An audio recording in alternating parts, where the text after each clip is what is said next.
revenir sur le problème qui se pose actuellement, sur la question est-ce que les astrologues sont compétents pour traiter de la question du genre, la question du sexe, ou pas? Il faudrait savoir ce qu'on veut. Si les astrologues disent que la question d'un homme ou d'une femme comme titulaire du thème n'est pas importante, et j'ai entendu beaucoup d'astrologues qui disaient que ça n'avait aucune importance et qu'on n'interprétait pas un thème à partir de là, ça signifie par la même occasion que les astrologues n'ont pas de formation, n'ont pas de compétences pour traiter de ces questions du masculin et du féminin, des hommes et des femmes. Par conséquent, si sont amenés à parler de ces questions-là, comme le veut le principe de Péter, ils sortent de leurs compétences, de leur champ de compétences, tout autant que des astronomes qui traiteraient de l'astrologie, par exemple. Ils sortiraient de leur champ de compétences. Alors, de deux choses l'une, ou bien les astrologues connaissent ces questions de la psychologie masculine et féminine, et à ce moment-là, j'ai la question de savoir qu'est-ce qu'ils en font, quels sont les textes à ce sujet dont ils se servent, est-ce qu'ils en parlent dans leur traité d'astrologie, ou bien alors, c'est un sujet qu'ils ont laissé de côté, qu'ils ont évacué, qu'ils ont même quelque part refoulé, et par conséquent, quand ce problème est remis sur le tapis, eh bien on a un retour du refoulé, on a quelque chose qui a été refoulé et qui revient sur le tapis, mais c'est insupportable pour eux, pour elles. D'où des réactions complètement hystériques dès qu'on aborde la question du masculin et féminin. Qu'est-ce que ça veut dire? Ça veut dire que dès qu'on dit quoi que ce soit sur les femmes, dès qu'on dit quoi que ce soit sur ce qu'elles sont, et ce qu'elles ne sont pas, et quel est leur rapport aux hommes, qu'est-ce qu'elles doivent aux hommes, etc., on est dans le sexisme. Donc voilà des gens qui, ça n'est pas fini, qui parlent d'un sujet qu'elles ne connaissent pas.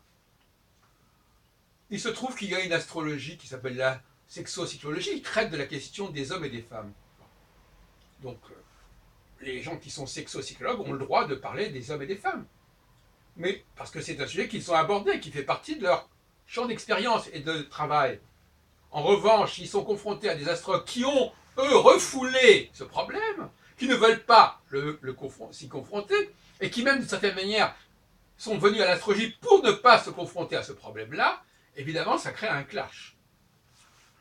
Et c'est intéressant parce qu'on a vu récemment, justement, puisque ce débat a été posé, ce retour de refoulé des femmes astrologues qui ont parlé de leur féminité, pas au regard de leur thème astral, mais au regard de ce qu'elles font, de ce qu'elles sont, quelque part.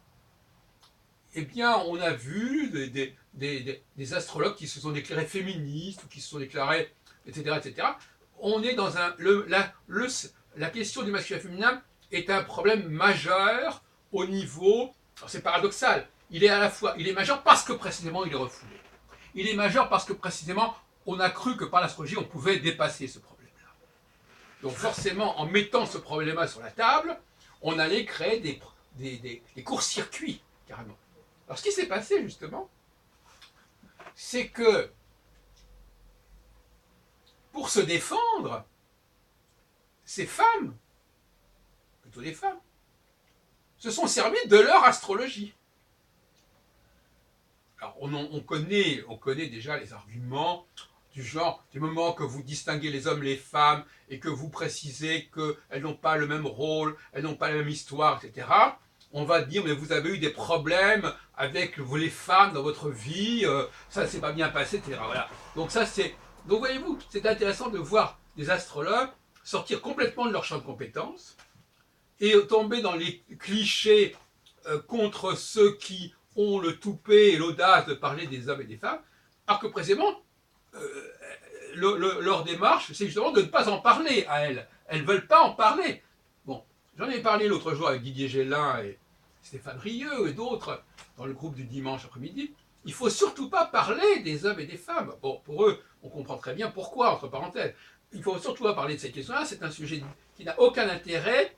Bon, donc s'il n'a aucun intérêt, eh ben à ce moment-là, ils ne sont pas compétents, tout simplement. Ils n'ont pas voulu le traiter parce qu'il n'est pas important. Quand quelqu'un dit quelque chose n'est pas important, ben il n'est pas compétent, c'est pas compliqué. Alors ce qui est assez scandaleux, c'est l'utilisation de l'astrologie et du thème astral de la personne qui vous fait problème pour montrer que dans son thème, elle a tel et tel problème. Voyez-vous ?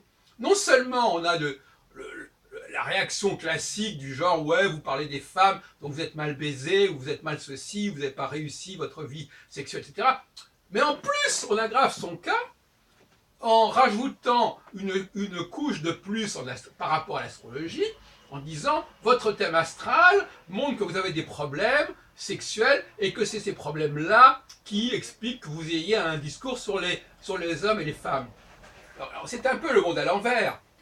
Qui est-ce qui a un problème avec le monde, avec les hommes et les femmes? Ceux qui ne veulent pas en parler ou ceux qui veulent en parler? Ceux qui sont disposés à en discuter, à déterminer ce qui distingue les hommes et les femmes, et Dieu sait s'il y a des travaux à ce sujet. Même l'autre jour, je lisais un texte très sérieux en disant que c'est pas par hasard que les femmes ont une voix plus aiguë que les hommes. Bon, c'est rien, mais c'est un problème important, parce qu'effectivement, ça pourrait renvoyer, selon certains travaux, au cerveau droit et au cerveau gauche. Alors qu'est-ce que c'est que ce déni de la différence? Donc moi je dis, je suis désolé, les astrologues doivent absolument maîtriser et approfondir cette question des hommes et des femmes. Ils ne peuvent pas le refouler, et quand on étudie un thème astral, on doit tenir compte impérativement du fait qu'on a affaire à un homme et une femme, et cela signifie par conséquent que les astrologues doivent acquérir des connaissances sur ces questions-là. Alors qu'ils aient pu faire l'impasse dessus pour des raisons personnelles, au niveau de leur histoire personnelle, c'est leur affaire. Mais dans la pratique professionnelle, au niveau déontologique, un astrologue qui ne tient pas compte du fait que son client est un homme ou une femme et qui n'a pas une formation concernant la question des hommes et des femmes, il ne fait pas un travail sérieux.